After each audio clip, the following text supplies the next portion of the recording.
I didn't go that far. So But he's a he sexist is- misogynist who puts women in power? No, I don't think those are mutually exclusive. Do you? Yeah, well, I don't see a lot of misogynists who are sexist putting women in power, no. But do you? So you think Can it's you mutually name one? exclusive? Hang on. I asked the question first, and the question was, do you see a lot of misogynist sexists putting women in power or not? And I asked my clarifying question first to get an understanding of where you're coming from. Hang on. I'm sorry. I'm so confused. Which part of this are you not understanding? Dudes that put women as boss CEOs and things like this and go, those fucking misogynists? Or does that usually mean something different? Like, for instance, do you think that maybe that would mean or give evidence towards they're not actually misogynistic sexists? Wouldn't that be better evidence for that? No. That she is prioritizing girl bossing it up and going to work and her you don't know what's in her head, though. You don't know what's you don't know why. Inferences based well, you're what drawing she's inferences, saying. but you don't know why she's doing what she's doing. I bet if you asked her, she would say, "I want to secure a future for my child." That she needs to be a part-time waitress. No, she doesn't need to be. But I'm does saying she need to get that back? Does she need to get back to the kitchen, Aaron? Does she need to get back to the kitchen? But I think under Caroline Leavitt's personal worldview, these are the sorts of things that she would be saying that women ought to be doing. So this feminist walks right into the most obvious trap I've ever seen, and Andrew Wilson just absolutely demolishes her entire worldview in like 10 minutes. She tries to pull the classic Trump's a misogynist line while simultaneously having to explain why he keeps putting women in the most powerful positions in the world. And dude, watch what happens when she realizes she's backed herself into a corner she can't get out of. Like, the mental gymnastics here are genuinely insane. She goes from Trump hates women to, well, actually, women working isn't feminist anymore, to Caroline Leavitt needs to get back to the kitchen, all while trying to sound coherent. And Andrew just picks apart every single contradiction in real time. Jennifer Galardi jumps in too with some solid points about family priorities. This is one of those debates where you can literally watch someone's argument collapse on itself. Let's get into it. The Trump administration having an unprecedented amount of women in power. I didn't even say both the first and second term. Like the first term, he appointed Amy Coney Barrett to the Supreme Court. That nomination went through. So Trump's not a sexist? Misogynist? No, I didn't go that far. So he's a sexist misogynist who puts women in power? No, I don't think those are mutually exclusive. Do you? Yeah, well, I don't see a lot of misogynists who are sexist putting women in power. No. But do you? So you think Can it's you mutually name one? exclusive? Can you name for me the most sexist misogynist person you can think of who's like, I love having women in power? Can you tell me if you believe it's mutually exclusive? Answer the question first? before you ask one. I asked the question first, and you never answered mine. I said, do you believe that it's mutually exclusive? I asked the question first, and the question was, do you see a lot of misogynist sexists putting women in power or not? And I asked my clarifying question first to get an understanding of where you're coming from. Hang on. I'm sorry. I'm so confused. Which part of this are you not understanding? Do you see a lot of misogynist sexists putting women in power or not? Anything in there you need to find. Hang on. Yes. Anything in there you need to find, I'll define for you. I like to answer your question. Okay, yes, I do where? See that. The Bush administration, his Secretary of State was Condoleezza Rice. I don't think that George Bush would identify himself neither as a feminist nor somebody who Did really George Bush put a lot of women in championed power? Yeah, I believe so. I don't think that he had quite the amount of appointees, of female appointees, and women within his cabinet. So but we just I'm giving an example. So we just generally look around at like corporations that put women as boss CEOs and things like this and go, those fucking misogynists. Or does that usually mean something different? Like, for instance, do you think that maybe that would mean or give evidence towards they're not actually misogynistic sexists? Wouldn't that be better evidence for that? No, I don't How? think so. I think because it would be very naive to think that just because you're appointing or elevating women to positions of status and authority, even ones as great as like political authority, secretaries, etc., that means and you're like presupposing that those women in those positions of power being appointed are fine with the social equality of women, those sexist misogynists always empowering women. That's like a contradiction in terms. I don't think so. I think it's a contradiction in terms. Empowering women that have very rigid ideas of what womanhood and what women ought to be doing with their lives. And in those ways, is what? Girl bossing in the administration, in the most powerful positions in the world? Those damn misogynists? Do you think that it's mutually exclusive that you could be sexist but also appoint a lot of women to positions of power? I think that it's logically possible, but practically improbable. Gotcha. Okay. Yeah. So do you agree with me that Superman's logically possible? Yes. But practically impossible? Correct. Okay, great.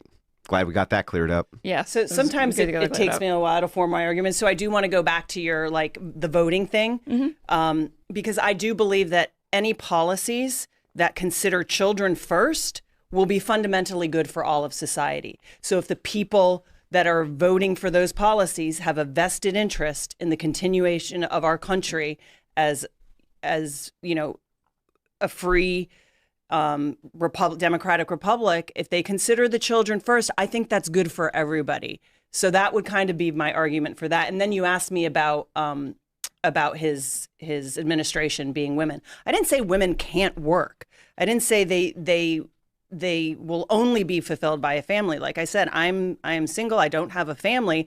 I just think for the most part, for most women, the lie that they were sold.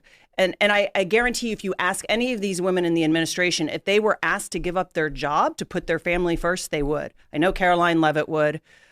She's probably the worst example you could have picked. She had her baby and then declined to have a maternity leave. I think after like maybe 2-3 days after giving birth, she was right back on the job because she said it was her duty to do this because Donald Trump had faced, I can't remember if it was 1 or 2 assassination attempts at that time.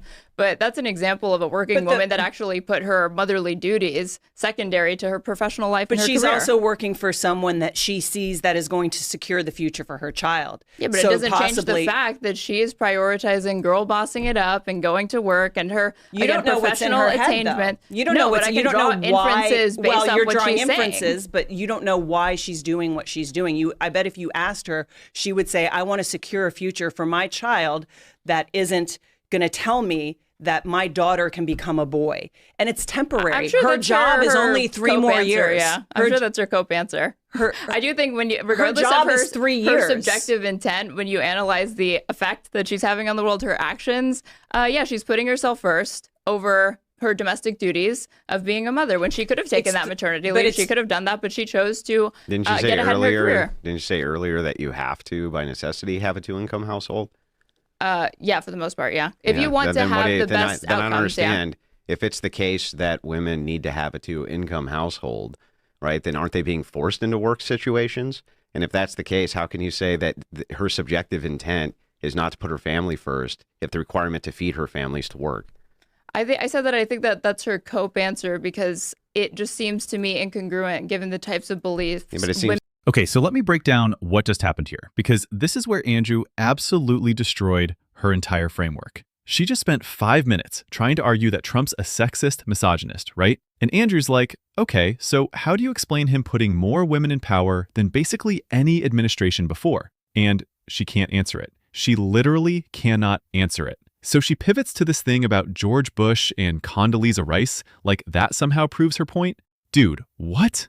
And then, this is the best part. She tries to say, well, you can be a sexist and still appoint women to power. And Andrew just goes, okay, so like a misogynist who loves empowering women? That's a contradiction in terms. Like, do you guys see how stupid that sounds when you actually say it out loud? A woman hater who keeps giving women the most powerful jobs in the world. Make it make sense. And look, I know you guys already see through this, but the reason she's doing this is because she needs Trump to be a misogynist for her entire worldview to work. If Trump's not a misogynist, then what's the narrative? That he actually just picks qualified people regardless of gender? That can't be true, because that would mean merit matters more than identity politics, and the whole leftist framework falls apart. So she has to invent this idea that you can simultaneously hate women and empower them. It's literally P and not P. It's a logical impossibility, but she needs it to be true so badly that she just says it with a straight face. And Andrew catches it immediately. He's like, so Superman's logically possible too then, right?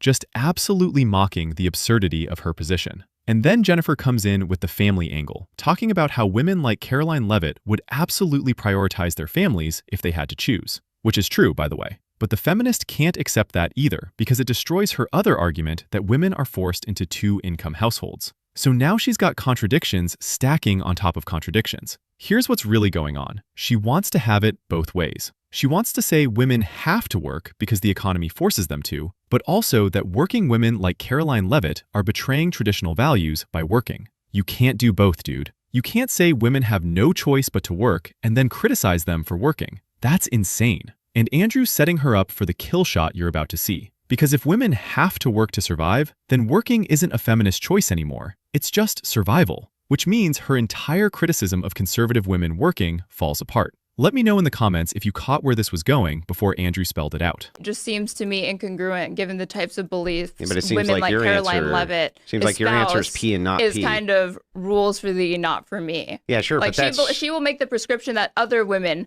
ought to, focus on raising their family, their domestic duties, being a good wife, maybe. Let's assume for a second. But then she's got her kids. Hang on. Have you seen the White House Let us lately? assume there's kids all over the Let's assume for a moment you're right, and she's a total hypocrite and completely wrong. Right. That does nothing for your position. No, I'm not saying it does. I was only saying it's the worst example she could have brought up. I'm just saying that does nothing for your position because your position's P and not P. It's like, yeah, we require 2 incomes in order to raise a family, but look at her girl bossing out there working, not prioritizing her family. Wait, that would Andrew, be P and not P. Andrew, I'm doing an internal critique. I'm saying that based off of Caroline Leavitt's espoused personal values, that her actions are at odds with that.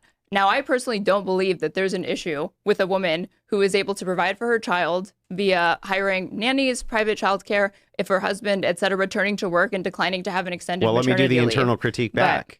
So sure, then if she's out there and she's working, right, you would say that she is prioritizing family values. Well, yeah. Under my belief system, I don't think that those are mutually exclusive. Okay, well, then the argument that you have then is pretty weak here, isn't it? Because isn't your argument here that women who are in a position where they're forced to work, right? They have to in order to take care of their families. Everybody has to work. That's not actually a feminist ideal then. That's no longer within the domain of feminism, is it? Because it's a force to work rather than a choice to work. I mean, I would agree, yeah, but then that gets you're arguing from that gets into criticisms of like our economic system and the fact that we don't do more. Yeah, maybe, but we're talking about feminist values right now, and you can't say that it's a feminist value now that women work because by your own logic they have to. It sort of I think supports the claim that feminism has or is destroying the United States in that in the 50s, they were like, hey, ladies, you should go get a job. Don't feel like you have to be stuck at home. They're like, okay, great. So they went and got jobs. And then there was 2 incomes for the family. Then the economy formed around that. And now we're in a position where, like, it's not even feminism anymore. Like, if you don't have 2 incomes, you better be making twice as much as, you're like in the 1%. Or I don't know what the numbers are. It can even be argued. I mean, it depends on what you value. There's plenty of families that have a lot of children. And they just, again, is it ideal? But what's your priority? Is your priority vacations to the Bahamas, vacations to Florida? There's plenty of families that sacrifice to do, better and best by their children, which means a mother at home. So I think it depends on where you live. If you're insisting on living in New York City and raising a family, right, then you're going to need a 2-income thing. But if you decide to live in, traveling here from West Palm Beach, I literally went coast to coast to Florida. The middle of Florida is nothing like either side. Yeah, but do you see that her criticism of you now no longer makes sense? Yes, because I do. Yep. From her view, Wait. I still have issues with the way that you're characterizing it. Okay, sure. And then you can respond, I promise. But within your view, if she's out there working and girl bossing all day to bring home that paycheck, that's not a feminist ideal. You criticizing women for working is now no longer on the plate. How can it be on the plate if you say that it's a requirement for survival? So they would be prioritizing family first. It has nothing to do with feminism now. I think there's a difference between what I'm criticizing is that, yes, under our current economic order, if you want to maximize the outcomes for your children, be able to provide for them adequately, dual incomes is ideal. But for one, I also champion change to be able to support young people, families, et cetera, being able to have access to paid paternity leave, not have it all fall solely to the mother. It doesn't change the fact that they have to work. Well, if I could just finish. Paid maternity leave.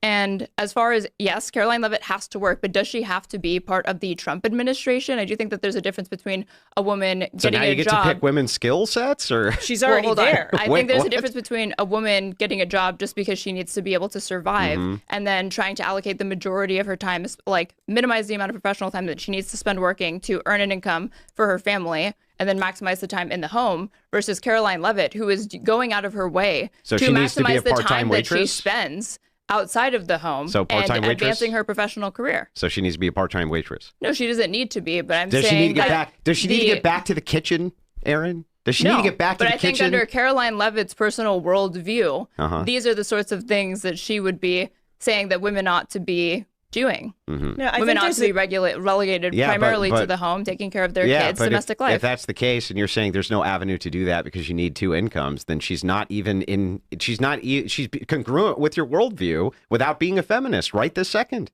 All right, so let's talk about what just happened here, because Andrew Wilson absolutely demolished this woman's entire argument structure. And honestly, Jennifer backed him up perfectly when she jumped in. The feminist walked into this thinking she had a gotcha moment with the Trump misogyny angle, and it backfired so hard she ended up arguing against her own position. She couldn't explain how a misogynist puts more women in power than anyone else. She couldn't reconcile her belief that women are forced to work with her criticism of women who work. She literally ended up saying Caroline Leavitt should be working less, maybe as a part-time waitress instead of White House press secretary, because that would be more aligned with traditional values. Like, what are we even talking about at that point? And Andrew caught every single contradiction. The P and not P callouts, the Superman comparison, the two-income household trap. Every time she tried to wiggle out of one corner, he backed her into another one. That's what happens when your worldview is built on contradictions. You can't defend it in real time against someone who actually thinks logically. Jennifer's point about women being able to prioritize family and work when the work supports that family's future was spot on too. That's the difference between working because you have to survive and working to advance a cause you believe in. But the feminist couldn't accept that because it meant admitting conservative women aren't just hypocrites. They're actually making strategic choices based on their values. Here's the bottom line. The left needs Trump to be a sexist. They need conservative women to be hypocrites. They need traditional values to be oppressive. Because if none of that's true, then what's their whole movement built on? Nothing. Just contradictions and grift. Andrew won this. Jennifer won this. The feminist lost the second she tried to claim you can be a misogynist and empower women at the same time. Let me know what you guys think in the comments. Did she have any way out of this, or was it over from the start? And if you're not subscribed to MB yet, hit that button because this is the kind of content we break down here. Stay sharp. I'll see you in the next one.